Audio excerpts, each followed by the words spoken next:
Welcome to the Popcorn Talk Network, for the online broadcast network that features movie discussion, news, and interviews. Press 1. Popcorn Talk. We talk movies. Let those who worship evil's might beware my power. Green Lantern's light. From the Popcorn Talk Network, the online broadcast network for movie talk, and the schmoes know, this is DC Movie News, bringing you the most up-to-date discussion and commentary within the DC universe. And this is something weird, and that's how we're going to start off the show. Welcome to the DC Movie News Show right here on the Popcorn Talk Network, everybody. We got the Holy Trinity is back. No Mike Kalinowski, unfortunately. He's busy. But we got the three of us. Doing big things. Yeah, he's doing big things. But the three of us are here. We are here. We are here. We're going to do it. Welcome, everybody. At DC Movies SK on the Twitter, Facebook.com/DC Movies SK. I am at Jay Quasto. Let's get to these two over here. That young man right there. Wow, he's killing flies on his forearm. He got away. You missed it. There's a lot of flies in this room, so you're gonna see us twitching a lot during the next 50 minutes. Our apologies. Yes, hello, I'm Adam Gertler, at Adam Gertler. You can find me also after this show. I'll be running down to FYI, where I'll be hosting Man vs. Child Chef Showdown. New episode airing at 9 p.m. tonight. Hell yeah, episode 4 now. Episode 4, that's right. And it's already going well for FYI. It's going real well. So much so that there's like a Man vs. Child block today. I think I looked in the guidance, like at 8, 9, and 10 respectively. You got last week's episodes at 8, tonight's episode at 9, and then the 2 weeks prior episode at 10. Okay, so if you hadn't seen it yet, then this is a good time to start watching. Great time to catch up on the continuity of Do Man vs. we Child. have a season 2 confirmed yet? We do not have any confirmations. Get on the horn, everybody. You tell them you want to see Man vs. Child season 2. Damn it. I have a good feeling about it. I have a good feeling. I have a good feeling about sitting next to this young lady over here. You can find her on Twitter at Roxy Striar. She's the crown jewel of the DC Movie News Show. She'd be Roxy Striar. And she's also wearing super high shorts that you can't see. I'll take it. Yeah, they go really, it's kind of like an uncomfortable, and now they're kind of riding up too. Anyway. Just below your shoulders. But it's more important that I'm wearing this really cool Flash Hello Kitty shirt. Yeah. Mark Ellis gave this to me. Thanks, Schmo. That's adorbs. Yeah. That's adorbs. Anyway, I'm really happy to be here. I'm so glad that you're back, Johnny, and Thanks. you were doing really important things, so I can't be mad at you for being gone, but I always like it better when you're here. It's good to be back. I'll tell you what, it was an honor. It was like 120 degrees the whole time over there, but just we met so many men and women of our armed forces. We stopped at a ton of different bases, and it was just, life-changing experience every time. So what country or countries were you in exactly? We went to the United Arab Emirates. We went to Bahrain and Qatar. So we kind of hopped all over the place. Wow. It was pretty neat. You're a world traveler. It was fun, and just met a lot of really cool people, and I'll be going back for a comedy tour in like 2 months, so that'll be interesting too. But thanks for everyone for all the kind words, and How about Johnny entertaining the troops one way or another with wrestlers, with comedy? Hey, gotta show our appreciation. What they're doing over there is to be in 120 degree heat and to do the jobs that they're doing to protect us. I mean, you see it up close. You really have an appreciation for it. So. And now you could be in the Suicide Squad. I'm just saying. Yeah. You're like a real DC character, man. Well, I'm Booster Gold, according to Art Cinematic Guy on Instagram. He crushed it. Yeah, that was cool. That was really good. I want to see the next thing. You look good as Green Lantern. Thank you. I took the oath. I'm still waiting for my call. I have not met with Warner Brothers or DC about anything. In fact, they've refused all my calls. It's because you're not hashtagging all that stuff. Yeah, you're not Instagramming enough. Come on. I want to see you as the comedian from Watchmen. That's what I want to see Loquasto as the comedian. Hook it up. And people were saying they want to see you as Nightwing. Yeah. And I would like to see me as anything. So just what would your top choice be though? Because you're already Harley. Yeah, she's my favorite. I love her. I think she's crazy. Everybody loves Wonder Woman. Now with everything going on too, Enchantress, anybody who's coming out, it's cool to see, like comparing those things. You got a lot of them. Catwoman's bomb. But if you were walking down Hollywood Boulevard dressed as one DC character, who would it be? Harley Quinn. There you go. 100%. Great. Well, we give it standing ovation. Because you taught me the Kool-Aid thing. Yes. Oh, dyeing your hair with Kool-Aid? Yeah. You can do that. Totally is a real thing. Well, we give a standing ovation to anyone who sent us artwork over the past couple of weeks. And speaking of standing ovation, rumor mill is that BVS got a standing ovation at a private screening. So let's give a little applause to that. Yes, good. Here's our sitting standing ovation. Well, this is interesting. This is one of those pieces of news that kind of broke over the weekend, so we've had a few days to live with it. A lot of people have kind of come down to earth since then. They realize, look, the rumor is that this was shown at Warner Brothers, so essentially it's for us, by us, in the Warner Brothers household. Mm-hmm. And the fact is, all right, it sounds like people on the inside are happy with the movie. If the screening happened, nobody's actually confirmed it. I think it was Den of Geek that originally did the story. Yep. So if it didn't happen and somebody's trying to leak it as a sort of like anti-Fantastic Four backlash, kind of like, oh, well, when our movie comes out, it's going to be good. Hopefully it's not a swerve like that and this thing really did happen. No, I don't think so. I definitely think it happened, especially because of all the Batfleck talk that we have going on and what everybody's saying there. But honestly, here's the thing. I think it's awesome. I think it's great. It got a standing O. I think it's great that people loved it. But what movie, when you play it for the studio, are people not clapping after? What movie are they? There's a lot of movies that have been released over the years. I mean, I'm sure no one was excited for Drill Bit Taylor when that got, You don't think that the studios are like, great job, great job? Well, I will say this. I think that clapping is not the same as a standing ovation. That's true. And That's if people very are true. compelled to get to their feet, I think that's why that was, that's the tag of the story. I think more telling is the rumors that Affleck's next couple of projects, including one Live by Night that he's directing, are being moved. Because those are the kind of things, like if those productions are being moved to later because they are in fact trying to fast track the next solo Batman film, that's more telling than anything. That says that they have a lot of faith. But we've known this. This is what we've been telling the world. Like everybody that wants to come on us and be like, oh, Man vs. Steel was this. We've been saying since episode 1 of the show. Man of Steel. Man versus Steel would be a whole different thing. I don't know. And I give them a lot of credit because Jonathan. they knew Man of Steel took a lot of backlash, and now it's all starting to make sense because it ties into it, and it's freaking genius. Bringing Chris Terrio on, bringing Affleck in. These were always good ideas, and now we're starting to see the fruits of their labor. This show is going to shut up the haters. This movie is. I mean, I think that honestly it's going to be amazing. I was so happy. I was happy to hear about this. I do take it with a grain of salt. The thing that I do take more seriously is, like you're saying, with all the Batman standalones. Not that I thought that we wouldn't get them, but just that Ben Affleck is doing such a great job. I'm so excited to see his interpretation of the character. I think he's going to knock it out of the park. Absolutely. The glimpses that we've seen have been so impressive. It looks like the Batman that I want to see. Like, it's almost at that I don't want to see another trailer point of it. Like, I just don't want to even see anything because, like, I know how amazing it's going to be. Are you excited about that screening, Johnny?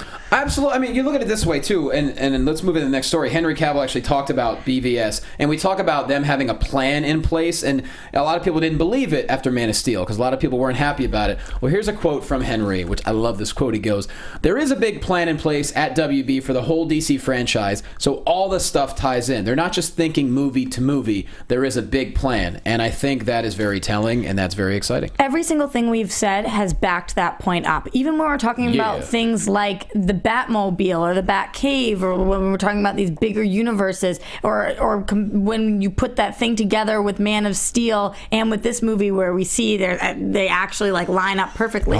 I think they know exactly what they're doing here. I think they're creating an entire universe that nothing's just like, ooh, just for this movie this will work, but I'm not sure if it will work for the rest of them. I think that they are thinking everything through. I couldn't really follow that quote.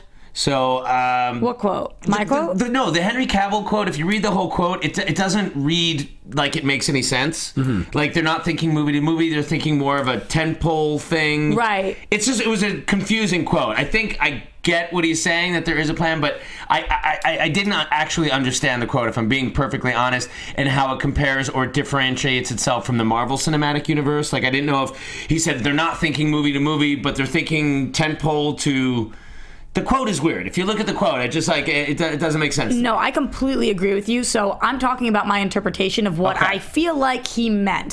When you actually break down the quote, you could take it as a little bit of a negative thing because it kind of sounds like they're not actually spending that much time on each movie. They're thinking more about this being a tentpole production, which is not exactly what you want somebody to say. I don't think that's what he meant. I think what he meant is they're creating this entire universe. So every single movie is just one part of this universe. Well, but I do agree that the quote including was... starting with Man of Steel, which now it all makes sense when you see how the scenes do match up. I love it. Yeah, I mean, each movie is a tentpole, though, so I don't know. That's why I just was confused. Like, each one of these films is a huge film for Warner Brothers. Not doing any of them are small. And obviously, there's a greater story that's being alluded to. But that's why the first part of it is there's a big plan in place at WB for the whole DC franchise. I think he's mistaking the word from a big tent pole type thing. I think that's what he means by the DC franchise. I have a question. How many times can we use the word tent pole in one show? We should probably... Can we get a counter on the screen? Tent pole. I like the phrase tent pole. Yeah. Yeah, I'd like to know if it would be more or less than the term "knock it out of the park" would be used on any podcast. I've been noticing that term being used. Well, I used that already. Well. So I mean, for an example, there's already one of those. This week's episode is really just a tent pole for the episode that will be leading up to March 25th, 2016. See, but I don't know. I don't know that you're using that tentpole properly. Probably not. I think that's kind of why I'm confused. Like, tentpole means it's holding up the whole thing. It's a main support. Sure. A pole in a tent is used to support the structure. That's not what tentpole means now when you're referring to movies. That's not how people are using it. When they're using tentpole, they're talking about movies that there aren't tentpole standalone movies. They're talking about something that has an entire universe, because that's what the tentpole is, part of a bigger thing. You're literally making me understand the language less and less with each passing. Why don't we all go camping together and figure out what a tentpole really does? We're so far off the rails right now. Moving on. Let's rail it back in. Guys, is Wonder Woman working for Lex Luthor? That's the question a lot of people have. There's been stills taken from the film, possibly, that show Diana Prince leaving or entering LexCorp in civilian attire. So the question is she working for him? Is she spying on him? Is she possibly stealing some kryptonite? Is she maybe flirting with him? Who knows? Yeah, it's clear that Mercy Graves is a Lex #1 employee, so he loves employing incredibly hot, exotic-looking women. I mean, that's just any dude. So he's a smart billionaire. So I hope she is working at LexCorp. I think that's a great idea. Yeah, but the question is, if she is working there, is she two-timing him? Is she working for somebody else and really spying there? Or could she possibly be just working there? I would suspect that she suspects LexCorp of engaging in nefarious business practices related back to her homeworld. And so she is here, wherever that is, whether it's, whatever island or land or planet they're saying she's from. And I think that that's what she's doing. I don't think she's working with Wayne yet. Right. But I think eventually they're all going to work with Wayne. I think it would be weird if she's already connected with Bruce Wayne. Agreed. Once they learn that they have actually the same end goal, then they can start working together, but they've come at this from very different places. Yeah, I think it would be cool if we find her, if we meet her as a high-ranking employee in LexCorp. I think that's a really cool idea. Dressed in all white. Which she is. At all times? Because she's such an angel. We see screenshots of her dressed in all white. Oh, yes. Yeah, well, I think, there's several pictures, I think, going around. So, and she's looking good. There's lots of, and speaking of Wonder Woman rumors. Spoiler, do we want to, this is Heroic Hollywood, I think, that hooked it up with this, right? We know El Mayimbe has been a big advocate of a certain villain appearing in Batman v Superman. Yeah. He's been calling it out since day one. A lot of people don't believe it's true. A lot of people don't want it to be true. That villain is Doomsday. But I guess what he was alluding to is that a lot of the action sequences that we've seen so far, actually, of Wonder Woman in the trailer, she's fighting Doomsday. A lot, you mean, because a lot of us are thinking, she's trying to stop Batman from fighting Superman, right. But then El Mayimbe thinks it's her actually fighting off Doomsday. We don't see her fighting them. We don't see her really with them in the fight. The way the trailer's cut together, you're led to believe that, but you don't really know. That's what I love. I don't want to know. So what do you guys think? Do you think it means that Doomsday's happening? I think she's stopping Batman from fighting Superman in the trailer, per se, in that little scene. That's my opinion. But do you think that means that there is no Doomsday, that Doomsday is not happening, or you think they're not mutually exclusive? I love not knowing. That's the best part about it. I think Doomsday is definitely happening. I think Doomsday is definitely happening. And by the way, I'm not excited for it, which means that I am excited for it. I love not like I want to when I watch that film, I want to pop like I'm in the crowd at Def Comedy Jam. Yeah. Like if that's how I want to. I don't want to know. Yeah, but you are hosting a show that really heavily revolves around rumors about these films. So it's like, isn't there a little bit of a conflict there? No. Internally, so it's like you do want to speculate or you don't want to speculate. No, I set you guys up. You knock it out of the park. That's twice. So Twice with knock it out of the park. And then we become a tentpole. I think that there is where there's smoke, there's fire, and she probably is fighting Doomsday. I mean, it could happen. And that would be a threat big enough to make Batman and Superman kind of get their crap together and join the fight. So. Coming from the chat, so that I can interrupt you mid-sentence. Get more. it. Get it. Get in there. Well, just because I'm excited to have you guys back, so we are going live again. By the way, if you're watching this later, we are live right now on YouTube. So this is from Desert Bats. Doomsday is a perfect villain to band the Trinity together. He's a monster, not compelling other than being a brute force. I don't disagree. You know, in the beginning, I'm coming around to that kind of thinking. Like, I was thinking, if they're going to do Death of Superman, and he was such a great villain. He is a great villain, but he is, he is a brute force. Right. Mm-hmm. So you almost don't want to get a villain that's going to be revolving around so much plot. And, like if he is the result of, let's say, Lex Luthor's experiments gone awry, that Lex can sort of almost disown it, whether he intended to create Doomsday or not. Through his experimentations with Zod's body, this Doomsday weapon escapes and is now causing havoc. So it doesn't completely vilify Luthor because he's like, look, I was just experimenting, this is out of control. And then it becomes the big threat at the end of the film. And so we get to see a huge epic fight to end the film. And my man Jared Smith in chat roll has he said something really interesting. He said, so Doomsday would be in BVS and Darkseid for Justice League. I mean, I think that kind of makes sense. Well, Darkseid, Darkseid is a huge threat. There's a brain behind Darkseid. There's a lot more plot involved with Darkseid. Right, and you need somebody who's as big and bad as Darkseid so that the entire Justice League needs to get involved. I do think Doomsday is a good person to join Wonder Woman. Did you say Doomsday's a good person? A good person to join. A good person to join. His name is Doomsday. He does charity work, Adam. Person to. You're not letting me finish my sentence. He's not entertaining the troops, Roxy. Doomsday is a good person to join Wonder Woman, Batman, and Superman together. It's a good reason for them to join together. Sure. I still don't think he's a good person. Moving on.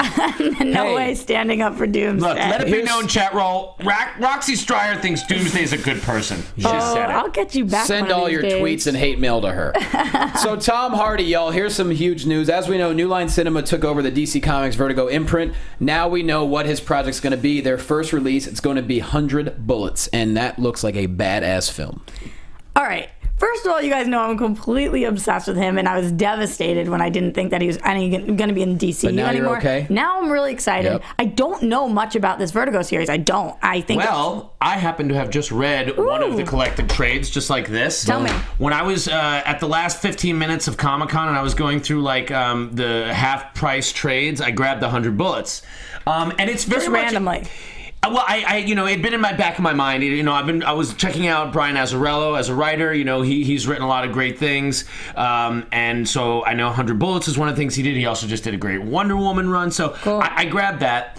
And it's a great series for Tom Hardy. Think more in the Sin City vein, and that it's kind of an anthology kind of thing. There's a principle that ties it all together, where this one guy kind of shows up with a briefcase Tom Hardy full of bullets. I don't know if it would be Tom Hardy as the guy, or if he'd be one of the guys given the briefcases. Okay. Because there's different characters who get the opportunity to have the 100 bullets, and they're untraceable. And basically you get busted for this crime, and somebody calls it in, and you're let go.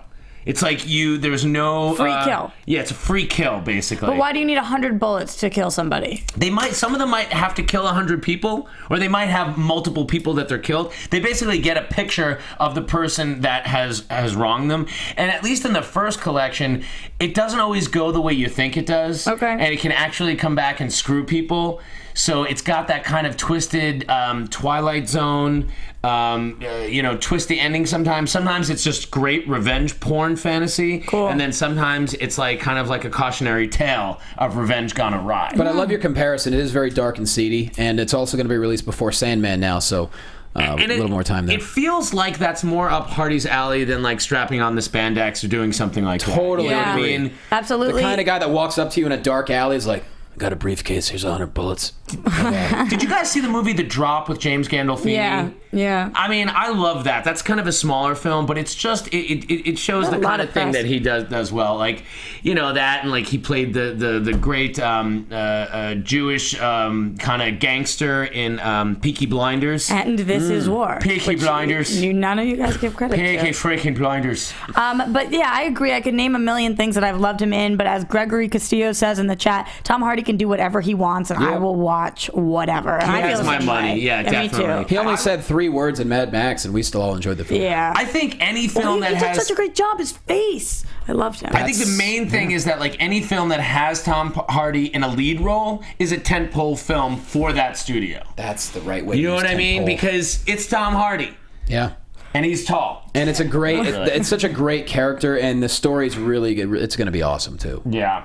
I agree. I'm very excited for this, and so far I'm liking the Vertigo. And supposedly they're already in pre-production, so they're going to get going on this pretty soon. They've been trying to get this off the ground for a while. I think they try to do it as a Showtime series. Right. They try to make it into a film before. But it would make a great show, like a long form series too. But it could also be a series of films. Yeah, that would be awesome. But what do you guys think about this coming out before Sandman, which we've been hearing about? Oh, I'm not surprised at all. It makes Really? sense. Because this is a film that seems like just how JGL was talking about how tough a nut Sandman is to crack. Yep. This is the opposite. Okay. This is a film that's just like, look, just get good screenwriters. This does itself. You look like you open it up Sandman. It's like, what story do you tell? And they do have writers attached to this already, I believe. No director, but they do have Well, writers. Hardy was alluding to this months ago. Right. And He now said, I'm working with DC. If it happens, you know, and like he's a guy, but I love him in this project. I don't know if he's playing Graves, the guy that carries around the briefcase, or not. I kind of hope I would he's. think he is.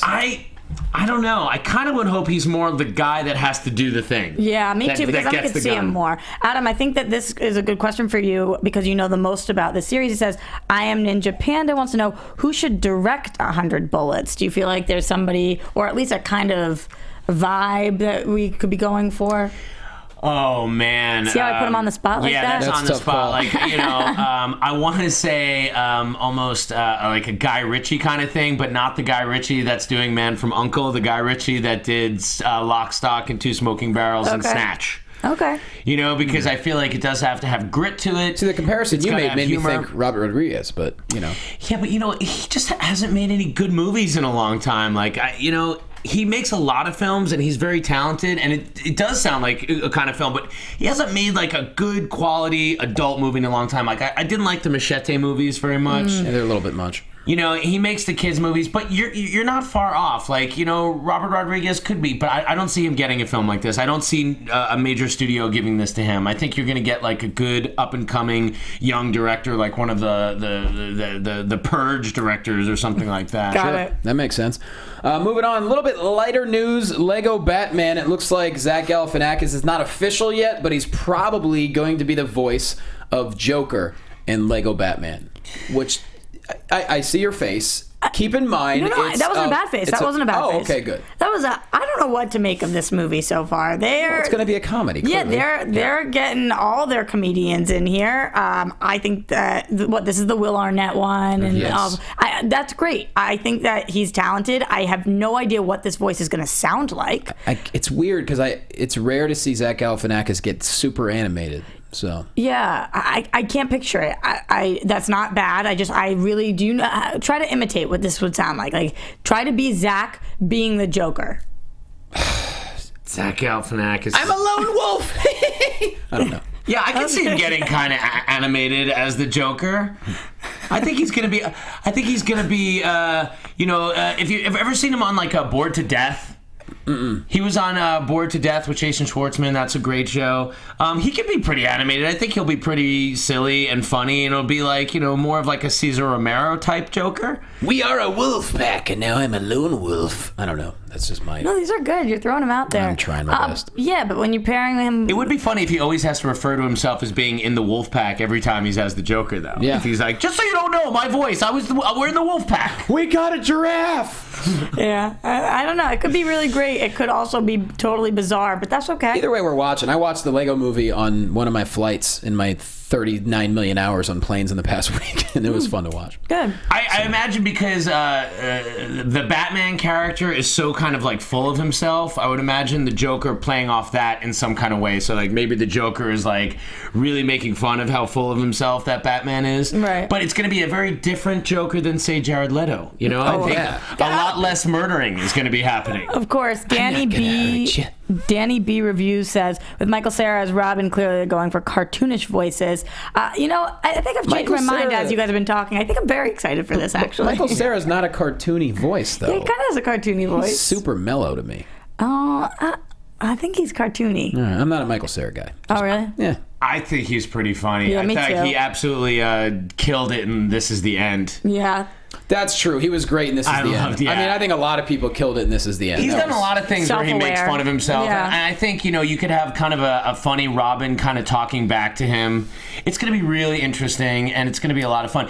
Okay, and again, this is not a bashing Marvel thing, because I'm a Marvel fan too, guys, but I'm less confused about this choice than the idea that like Sony's going to put out an animated Spider-Man film like right after their first standalone Spider-Man film, because that tonally is going to be very similar. So I'm wondering if that's just like, how different that's going to be. But Right, because because it feels, you know what I mean? Go Spider-Man super dark feels with like, him, yeah. Exactly. So how do you play like, this is going to be a very opposite kind of Batman than the Batman we're going to get in the film. So Right. I don't know, how and I think it's like a Lord and Miller still produced Spider-Man animated film. They're pretty much playing with house money. Lego Movie was so successful, the Batman one's going to be successful. Me personally, I liked Wreck-It Ralph better than Lego Movie, but that's just me. I didn't. Wreck-It Ralph was so heartwarming. But I know a lot of people felt that way. Maybe it's just the video game aspect of it. It's nostalgic, but that movie was so heartwarming. Lego Movie was just goofy. I think it was more sincere. I'll give you that, and I know a lot of people think that way. But I really find Lego Movie to be very rewatchable. Me too. It's really fun to revisit, and it is just funny. But either way, it's going to be great. Do we have any more movie news to discuss? We do. At Comic Zero's hooking us up with a little bit of info. Oh, this is a little just breaking. This is why we're live, guys. This is why we do it live. Follow on Twitter at Comic Zeros. This was it's very, very partial story, clearly, so far. And one of our fans tweeted us at this, so it was great. It's from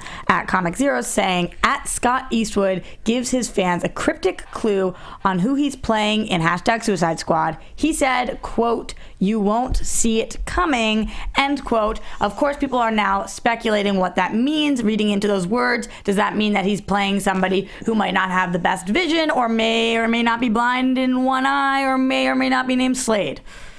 So I went there. Deathstroke.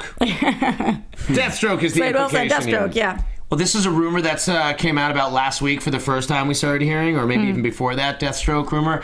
I will tell you, I'm a little pissed at Deathstroke because right now I know he's tormenting me in Arkham Knight. Oh. I haven't actually come face to face with him, but it's like every time I screw up, he's in my ear, like telling me like how bad I am and like how he thought I was tough, and like so I hate him. So he's really not. He's not good with constructive criticism. He just really just down talks to you. Yeah, he doesn't like say things that make me want to be better. Like he makes me feel bad about myself, and then I have to put the game away for a couple of days.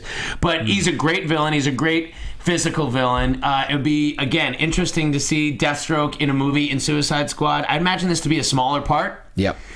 Because I think he's a great Batman villain. So hopefully, it sounds like we could basically, the thing that's going to lead into these 3 new Batman films is going to be essentially the classic, all the loonies are out of the bin. And you don't think he's too young? No, not necessarily. No, not at all. Because I mean, he's in his 30s. Okay. He could have been like a he soldier. In his 30s? Yeah, I feel like he's in his 20s. Well, he looks like he's in his 30s. Really? Yeah. He looks like such a kid. But those I would say he's maybe 31. Those Eastwoods He's got are, that rugged Eastwood look. Yeah, they don't age. They age. They're, really well. They're grizzly. I think he's very talented. I've seen him in a bunch of things now. Well, and that would make him even a better opponent for Batman eventually, like a little bit faster, maybe a little bit more agile, maybe doesn't have quite as much sting behind the punch, but he's got the swords. Bam! Yeah, he was born in '86. Oh, Jesus, he's young. Gosh. Yeah. Damn. He's not even close to 30. Well, he's close to 30. Yeah, he is. He's, that would make him a year from 30. Right. Yeah, so he's 29, which is pretty much as close to 30 as you can get. That means you can totally date him. You guys are close As enough. close as you can get without going over. It's not. Yeah. Anyway. Price of Right rules. Makes me even more jealous of him. Good Lord. What do you guys think? Are you guys happy about Deathstroke, Scott Eastwood? I'm curious. Well, I mean, I don't want to. I mean, for me, It ain't confirmed. Just one thing though, and then people were talking about Nightwing, and people were talking about Dick Grayson. You know, we've got a bunch of different things going on. So well, I mean, there's rumors that Zack Snyder's kid is going to be the Robin that's dead, whether that's Jason Todd or not. Which I have no problem with that if it's like kind of a flashbacky thing. It looks like chat roll's kind of 50-50. A lot of people think Manganiello would be better. I think that might be a good idea. I agree. Manganiello would be better, I think. Yeah. But if this is a small Physically. role, He's a big dude, man. He would make perfect sense. But it's not a small role. I feel like it's going to be a big role in the DC universe. just not in this film. Yeah. Okay. And I don't know. I mean, the only thing I really seen Eastwood act in is that Nicholas Sparks movie. The Fury. You didn't see Fury?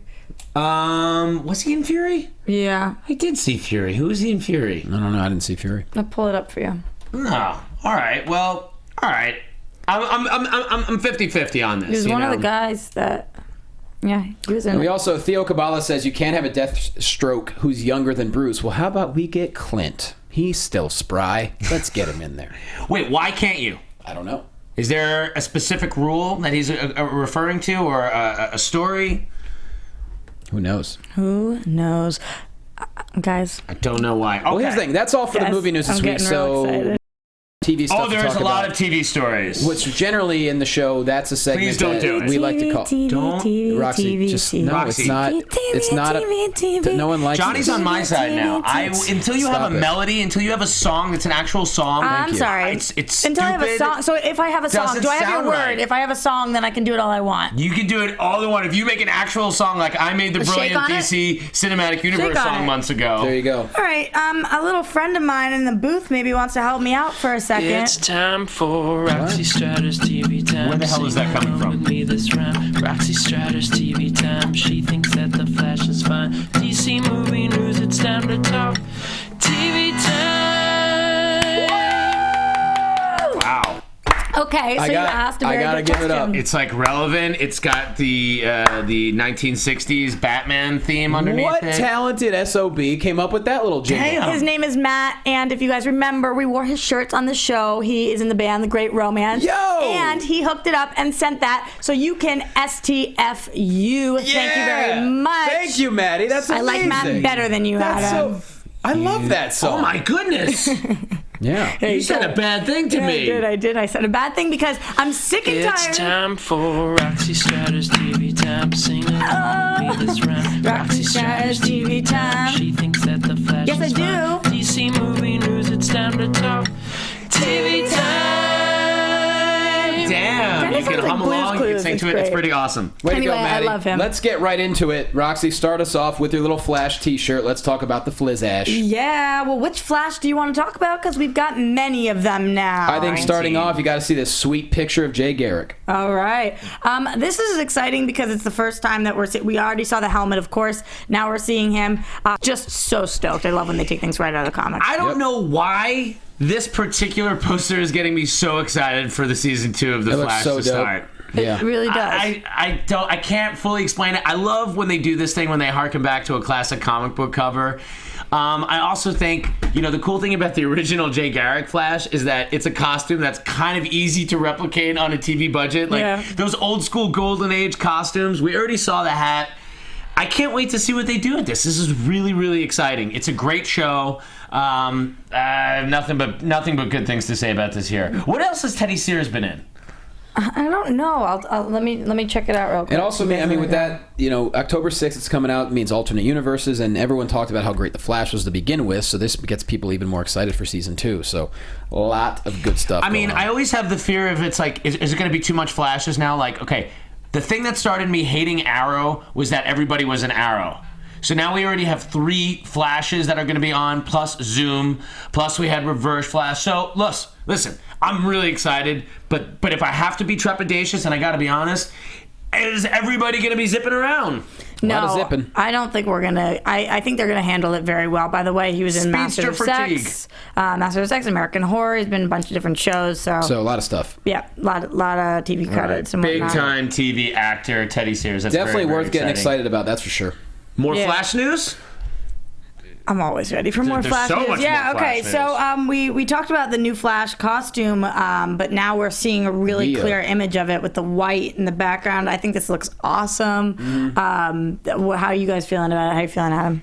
I wonder if they always knew that they were going to do this in the second season. Definitely. And it's just something that they kind of do, that they will always want to leave room to evolve the costume. I think 100%. I hope that Daredevil, which is the other superhero show that I love, I think these guys are like 1 and 2. I hope that Daredevil takes a clue, like, because the biggest problem with Daredevil was the costume that they eventually landed on was not awesome. And the Flash costume never really bothered me, and it's now more awesome. So Yeah. And it could lead to more, if they want to sell merch, there you go. You have a brand new thing to put out there for people. You're so right. That's why you have throwback jerseys. Well, that and from the pro wrestling world, they're constantly evolving their T-shirts. That way, like John Cena has a new shirt every 3 months. Why? Because every little kid begs his parents to buy them. So there you go. As long as we're in the Flash bit, Yeah. Yep. Is Dr. Light going to be in Flash? Is that what just broke right before the show? Like the appearance of Dr. Light? Yeah, and we got to get Meredith Placco on because she was laughing about this. She loves this. I got to admit, I don't know a lot about Dr. Light. I know that's a character that has been male in the past, and I don't know if there is a female version, but it seems like they're doing a female version of Dr. Light. Chat roll, what do you guys got on Dr. Light? What you got? Yes. Flash season 2 reveals female Dr. Light. Yep. So I want to know more. I want to hear more. So it sounds like with all the TV shows that we're seeing, like DC has thousands of properties and they're just using them all. Like they're Arrow is putting a different character, and it seems like every episode. The Flash is, Supergirl is stacking the deck, Gotham is stacking the deck, and there really isn't a lot of crossover. That's what's amazing. And what I did they're not doubling up with the castings is a lot of these castings, they're not going with people that have tons of credits. They're going with whoever apparently crushed it in auditions, which I love that. Yeah, basically, if you knock it out of the park in the audition, you're going to get the role. Like you guys talked about last week, the guy playing Vandal Savage. God, how awesome does he look? He looks Jesus. Can I just say his name one more time? It's something cool. Something Crump. Casper Crump. Casper Crump. I gotta look. I don't know much about him, but you just tried to take it from him. He begged to say it. Yeah, that's it. Steal it. Listen, it sounds that good coming out that I want everybody to try it. It's pretty sweet. It's like everybody should take a ride. So Dr. Light coming to Flash, in addition to all the other people, and Jay Garrick.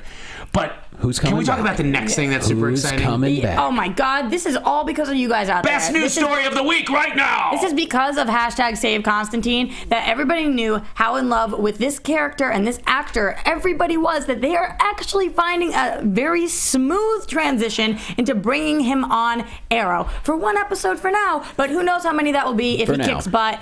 And he will kick butt because he's so freaking good and embodies this character so well, and they're bringing in this whole magic thing, and we'll see how they do that, but I think he'll crush it. He was clearly the best part of a flawed show. Matt Ryan was. Yeah, and I think, the flaws of the show were just like how, and this seems to happen on a lot of these, like when NBC and Fox are taking up these shows, they just can't get away from the procedural format. Whether it's like the Headless Horseman, and Ichabod Crane, it's like they always got to be like, all right, well, there's the thing, and they're not making like a story that like flows and has a continuing narrative. So he's gonna come back. Is it the season premiere that he's in, or no? He's in 1 episode. That's all they've announced right now. But there's a really cool quote from the executive producer Mark Guggenheim. He says, "We always admired how he played the role. The introduction of magic and mysticism on the show this season has provided a truly organic opportunity for us to bring John Constantine to Arrow and the CW's DC universe." So Boomtown. That is so great to hear, because now that he's going to be on Arrow, he can be on Legends, he can be on Flash, and we can keep it going. I don't want to rush into another Constantine show, because it's like then you're in a 3 strikes and you're out situation when we've had the movie, the show. What I'm interested in hearing from people and fans of the show is like, what do you think was wrong with the Constantine show, and how should they approach it differently? Could it be successful on CW, or would, because of the fact that it would be on CW, would it have to rely too much, Roxy, cover your ears, on like 20-somethings, in like puppy love? It's funny you mention Constantine can't be that. It's funny you mentioned that. The CW president Mark Pedowitz just said this week that after Legends of Tomorrow, there'll be no more spinoffs, because right now CW only has 10 hours a week of original programming. 40% of that is DC. Right. So he's like, we don't want to overload it. So you bring up a good point, but he says no. Dun-dun-dun. Oh, this is a great piece of music. I have no idea what it means. I think I know what it means. Let's just remember. I think I know what it means. Oh my God, do we have another birthday? It's a belated. It's a belated birthday. We've had Batman. We've had Superman. Birthday to you. This sounds almost as good as TV time. have no idea. Birthday, Oh my God. dear Johnny. This is bananas. Johnny's a Superman. Take it home. Oh, you guys. Happy belated. We love you. Woo! Thanks, guys. Happy birthday. You guys are the best. Yeah, well, it's Happy belated, but you were birthday. gone. But if you guys want to see it, show them in the cake. I want to eat some cake, yo. Show them the awesome Superman cake. Look at that cake. Johnny is our Superman. Let me lift it up. Let me lift it up. So Roxy, tell the Yeah, story quick about story. how it was misspelled. Quick story. So you of this sentence, Johnny is our Superman. Yeah. Guess which word was misspelled? I'm going to say Johnny. Yeah, I know you would think that because you have no H in your freaking name, but Sorry, no, it was Superman. How is it spelled? It was misspelled very poorly. There In was what way? Please there was an explain. E instead of an A, and it was missing a P. I think it was Superman. I mean, honestly, I would Superman or have loved something. it if it was misspelled. Johnny is our sewerman. Sorry, guys. Gotta go down to the water. Sewerman is coming to the CW next season, his own spin-off of Yeah, right. iZombie. Oh, thank you. You guys are adorable. That's awesome. So we love you, and anyway, Thanks. I would like to spend more time on this, but we can't. No, so. we can't. We got to keep moving on. But thank you, guys. Appreciate that. Absolutely. Can we talk about my most exciting story of the week? Oh, yes. Let's talk about your story since it is your birthday segment. Right, when I heard that this came out, I was like, all right, Johnny, take it away. Here we Yeah, go. this is almost like I can't even believe this right. happened. Just like, it's for him. It's for I've him. been predicting this. Stephen Amell is joining the WWE, y'all. My man Stardust, who's been portraying an amazing superhero villain for months and months and months, has been going back and forth on Twitter with Amell, and Amell's been going right back and forth with him. It's been really cool. Well, he challenged Amell to show up on Monday Night Raw. He did. Stardust got in his face, gave him one of these, a palm strike to the head. Amell jumped over the guardrail into the ring, attacked Stardust, and then demanded that Triple H let him wrestle. So at Summerslam on August 23rd, it's going to be Stephen Amell and Neville, who Neville is kind of a superhero in himself. His finishing move is It called looks like Starchild. yeah, right. His finishing move is the Red Arrow, so it's going to be the Red Arrow and the Green Arrow taking on What? Stardust and King Barrett. Are you gonna that's be there? Stardust. No, I'm not going to New York, unfortunately. I So have- wait, he's not going to be in any kind of Arrow persona, right? Like, we don't know. I assume not. I kind of wish he. so I what kind did of he hope look he like is. in the ring? Did he look like he belonged? I mean, like, he was dressed in street clothes, but honestly, he did great. He hopped over the guardrail, hopped over the top classic. rope, and just like did an old school Stone Cold, like jumped on him, just started pounding on him. It was Here's great. the thing that you got to give Stephen Amell credit for. Whatever he ends up wanting, he just like reaches out and gets. He is always on. He's like one of those people that's like this is his next career thing, and this is the next thing, and this is what he wants to do, and he does all of his own stunts for the most part. And like how always much do working. you think, like CW, WB, like were behind this, like supporting this? Like, who do you? I'm Look, so interested to know, like all the sausage. in WWE this. has the biggest audience of anything, so they're gonna be promoting Arrow like crazy. It's a genius move on both sides, and Amell loves pro wrestling. That's when it comes down to it. He wanted to do this, otherwise he wouldn't be involved. No way. Don't you think they're scared of their leading man getting hurt? No. You don't think they're like, No. hey, by the way, Have you seen that guy on the salmon ladder? He's not hot girl. gonna do it. It's gonna be, he'll come in for the hot tag. He'll do a couple of things here and there that are fun. He's gonna work with him a couple weeks ahead of time. It's gonna be fine. This frosting. Could he win a title? Is it good? Oh no, he's not gonna win a title. It's just a tag match. So it's a one-time, one-off kind of thing? Yeah, probably. What other non-wrestlers have done Maria this in Menounos. history? Maria Menounos. Maria Menounos is undefeated at WrestleMania. I mean, so many. Wait, Maria Menounos is a wrestler? Yeah. She's 2-0. She's amazing. 2-0? Yeah. Wrestling lady people? Snooki was in a mixed tag match about 4 or 5 years ago. Yeah, I wasn't happy about that It's one. badass. Wow. Yeah, there's a lot of people. No, that, we're you know. Snooki supporters because she's got her podcast too. What and about she's killing Mr. it. T? Yeah, going back to WrestleMania 1, Mr. T was in the main event, and him and Roddy Piper, R.I.P., God rest his soul, they actually had legitimate beef for almost 30 years because Mr. T did not respect pro wrestling, and Piper did not like it. They finally actually made amends at WrestleMania 30, all these years later. So, but they wrestled together in WrestleMania 1. They wrestled each other in a tag match. Johnny, what does this mean? What? Matthew Leviske says WB has a contract with WWE for some things. It's possible when it comes to merchandise, clearly maybe. it's a similar audience. It's a crossover thing. Like I'm just curious, as to how much You know, he's wrestling as Stephen Amell, but I still think it would be cool if he showed up in some green long pants or something. Him and Neville will do something really cool together. So if you saw Neville, he does this. He's the most athletic guy you'll ever see. He does this crazy flip off the rope. It's like a 450 splash. Johnny, when does this happen? What is the date? Sunday, August 23rd. Unfortunately, it used to be in LA every year. I would always go, but it's in New York, and my schedule is not allowing me to go.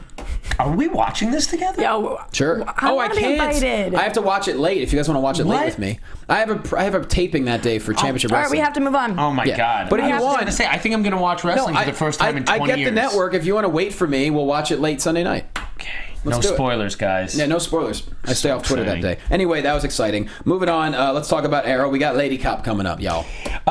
So a couple of True Blood actors are actually making their way into the DC universe. One of them is Rutina Wesley, who played Tara, the most annoying character on True Blood, who became the most annoying vampire.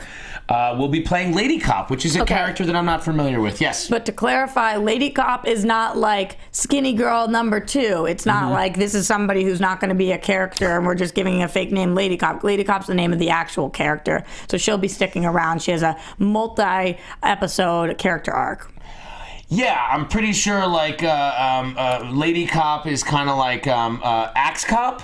Same kind of thing? Mm-hmm. Yeah, I don't know that much about her either. Axe Cop fans know what I'm talking about, right? Well, the character that they think it's going to be is that Liza Warner, she became a cop after the murder of her college roommates, and she's trying to avenge.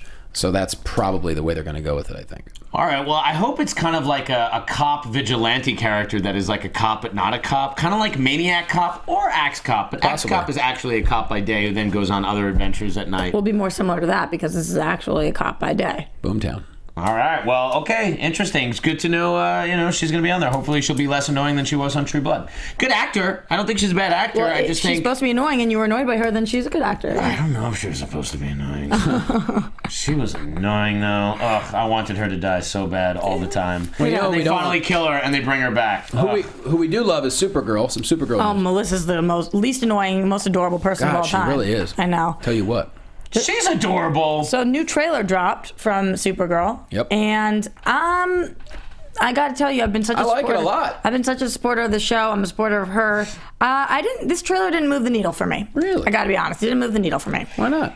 It's only a minute. It was solid. I think it's because I am that asshole who already saw the pilot. Sorry. Yeah, I saw the pilot too. That's why I have to agree with Roxy. It just can't move the needle because I'm waiting to see more now. Like, right. I have my thoughts on the pilot. It's like a solid B for me.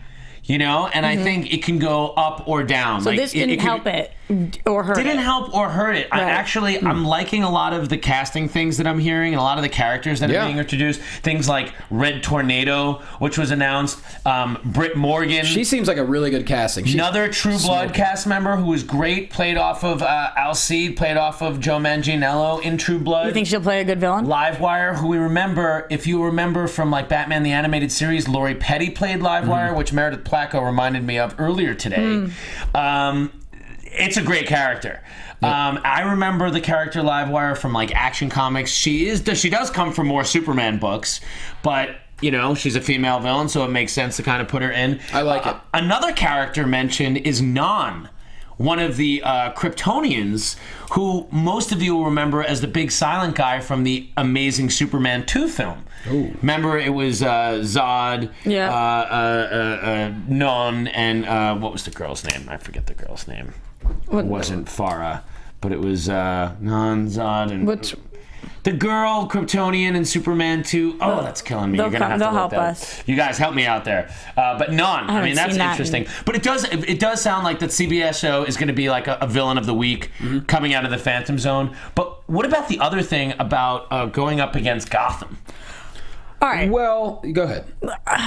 I think that this is just the dumbest move. Is this really happening? It's really happening. Well, and the explanation is that they have two totally different audiences. No. That wasn't the explanation. The explanation was Supergirl has a bigger audience. First of all, F off. That is such a rude thing to say. First of all, it's wrong to call Supergirl's audience like fat. Like, it's one thing, like, I know people should exercise more, but like that's just to get physical like that is stupid. That's not ha ha ha. But at the same time, I'm being character's Ursa. You're looking for Ursa. Thank you. I'm being completely serious though. I thought that was just such a. It was like having a fart in for a long time. I know. Okay. Just gonna let it this go. is what the quote is from CBS chairman Nina Tassler says. Well, I think they're different audiences. I think Supergirl has a much bigger, broader audience. It's more family friendly, and they look different. They feel different. Okay, if you just said I think they have different audiences,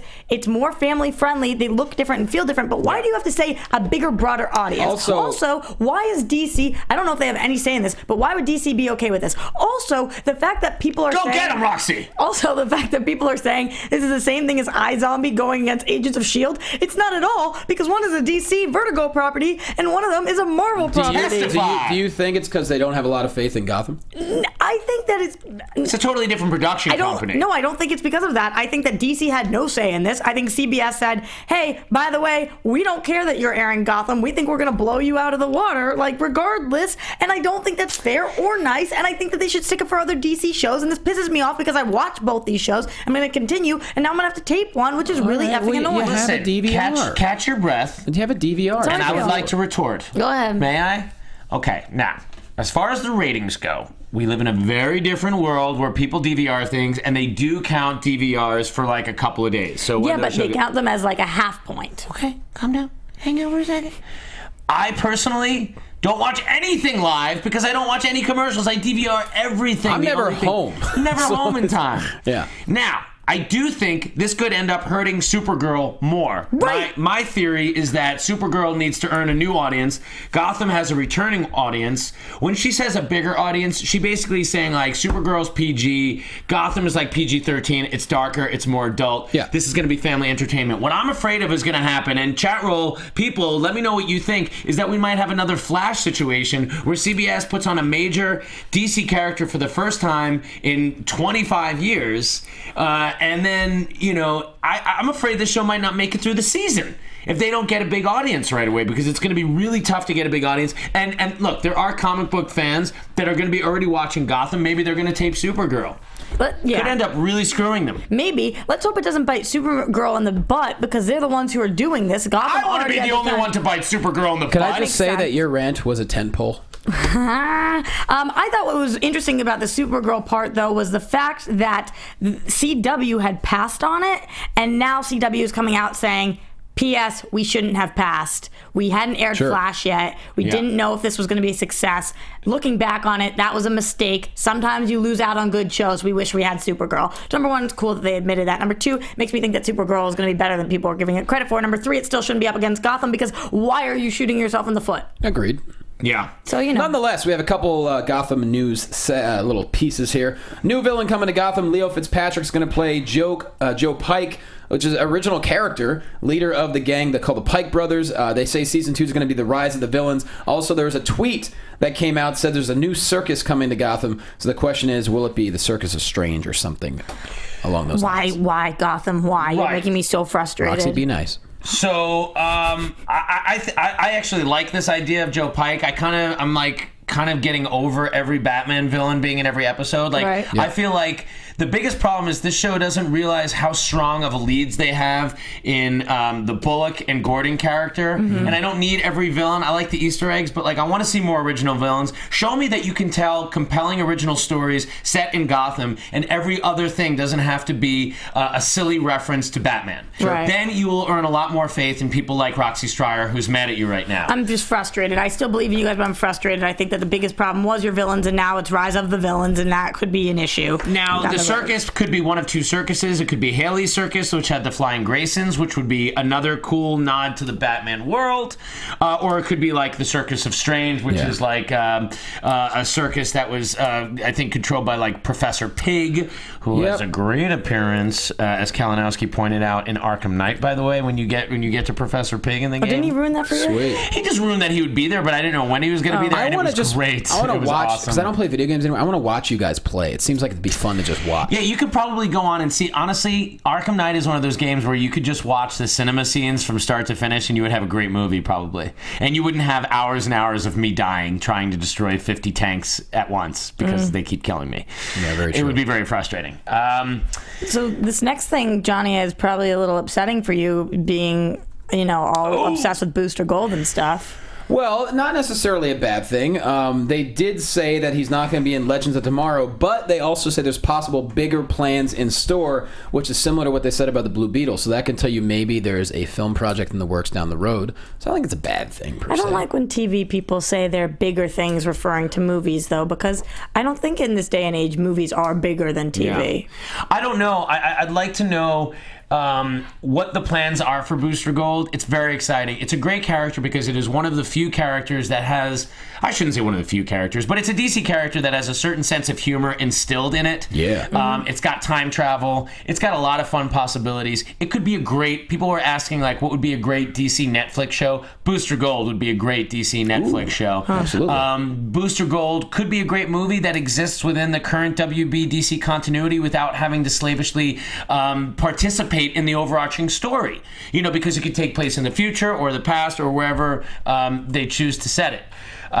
He is related to Rip Hunter. Rip Hunter, right? Yep, Isn't like he his son or something like that, or Yeah. Booster's the father? I think that Booster is the father. Right. Okay. So there's like connective DNA there. No, it's exciting to think that. I actually find this exciting because I'd like to. Now it makes me curious about what the story is. Here's a great comment from Desert Bats. Booster Gold and Blue Beetle in a 21 Jump Street style movie. Give it to me. That'd be funny. Absolutely. Love it, Desert Bats. And thanks to, once again, from the Art Cinematic Instagram for turning me into Booster Gold. That was awesome. The last. Did we want to talk about this bit of comic book news? Yeah, that's the last thing of the week. Okay, so just an update on the Frank Miller upcoming sequel that he's doing with Andy Kubert, is it? And Brian Azzarello, and it's like, a lot of other people that are working on this film, working on this project besides Frank Miller. It's coming in November. It's coming around Thanksgiving time. It's going to be an 8-issue thing. Every issue is going to have like a mini 16-page comic within it. It's one of those things that they're doing, like they're releasing in like a million different collectors formats, and then they're probably going to collect into one book after it. So I would be excited about this because a lot of goodies with every issue. Here's the reason to be excited. I know a lot of people think Frank Miller is washed up. He lost it. Wait, why do you say would? You aren't? No, I am excited about it, but there's a lot of people that just think Frank Miller hasn't done anything good, and he's more harm than good now. And racist and all that. Yeah, exactly. So, but the thing is, Azzarello is at the top of his game. Kubert, and a lot of these people love Dark Knight Returns as much as a lot of us do. So it's kind of like, think of it like Frank Miller, executive producing, really talented. Think of it kind of like J.J. Abrams doing the new Star Wars. Right. Okay? These artists are going to make it look like that. They're going to really try to set it in that world. As George Lucas kind of lost his mind and became obsessed, right, Laura? You know what I'm talking about. Became obsessed with computer graphics and all this. Lost sight of the story and the essence of what made Star Wars great.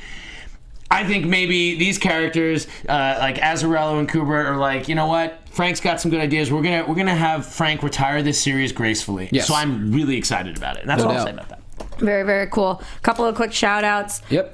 To Sensei at Batboy1989. Guys, today's my birthday. Would love if you guys could discuss which each of you wants to see most in BVS. Hashtag unfair pressure. So just quick from you two. What you want to see most? I think it's going to be the thing I'm most excited to see is the first time Batman suits up, which is always like a great part of any movie. Like the first time you suit up, and like even if Dark Knight Rises, my least favorite of the Dark Knight trilogy by a million times, like man, the first time you suit up and see Batman, it is awesome. So that's what I can't wait to see. First off, happy 24th birthday to you, Carrie Hamilton. There's your shout out right there. Well, he just asked me. I'm sorry, I didn't know. Go ahead, Roxy. No, first you have to answer the question. I'm excited for all the loose ends from the trailer to be tied in because I love trailers that kind of don't give you... They give you clues, but they don't give you answers, and I feel like that's what the BVS trailer did. So I'm excited for all that to happen. I'm excited to see Wonder Woman live action. I'm so excited for that. And my next thing was from If Only I Were Mr. J, and that is Carrie Hamilton. And now he says, I watch you guys every week, even if I can't watch it live. It's my 24th birthday yesterday. I was hoping you can get a B-Day shout out. If you'd let me get there, Johnny, and I would. Well, listen, since they both said happy birthday, I will say screw you. There you go. Important, very important. 24, enjoy it. And happy Sunday birthday, note. Ken Killing. Enjoy having a body that recovers. Anyway, and thank you again to Matt for TV time. That jingle was awesome. Yeah. And you guys all at home rock. Chris Sanchez, happy 22nd birthday. A lot of birthdays in the summer. All right. Everybody can have a slice of Johnny's cake. You think they're faking it now? You think they're all have my faking sewer it? man cake. Who cares? Enjoy it. All right. That wraps up the show then. Yeah. All right. Okay. Well then, Adam Gertler, go for it. All right, guys, don't forget, tune in to Man vs. Child Chef Showdown on the FYI Network for new episodes debuting Thursday. The 4th episode premieres tonight. It's an egg-centric episode. Yeah. The guest chef is Hubert Keller, who's a really cool dude with like long gray hair. He's got restaurants in Las Vegas, and he's also a DJ. Wait, did you say egg-centric? Yeah. Not eccentric, but... No, egg-centric. That's egg-centric. There's spoiler, there's some eggs on the episode tonight. Also, watch FX Movie Download on FX. We talk about all kinds of movies. Some of them you'll love. Some of them you'll love to laugh at and laugh with. So check out FX Movie Download and find me online at Adam Gertler. There we go, Roxy Striar. Hello, this is me, Ben Cut, and you guys can find me everywhere at Roxy Striar. Johnny, I'm so happy you're back. I'm so excited for your show. I can't wait to watch, and I'll see you guys next week. Yeah, and big news, guys. If you are in the LA area on September 11 or 12, I'm organizing a really big blood drive for the Children's Hospital of Los Angeles, and we need donors. We need as many donors as possible. We're trying to make it the biggest blood drive in the history. Roxy and I are donating the night before to get the party started. It's going to be all over social media. So if you can donate, simple. Find me online. I'll give you the info, or you can just call 323-361-2441. One more time. 323-361-2441 and say you want to donate blood for the Stand Up Los Angeles event, September 11 and 12. The kids need you, so please make a donation if you're around. Boom. Otherwise, at DC Movies SK on Twitter and at Jay Quasto. Hit me up. All right, we'll see you next time, guys. Bye, guys. From producers Maria Menounos, Kevin Undergaro, Phil Svitek, and the entire Popcorn Talk Network, we would like to thank you for tuning in. For questions or comments, be sure to visit popcorntalk.com. I'm Sir Richard Wentworth, and this has been a presentation of the Popcorn Talk Network. The views expressed herein are those of the hosts only and do not necessarily reflect the views of the Popcorn Talk Network or its owners or principals.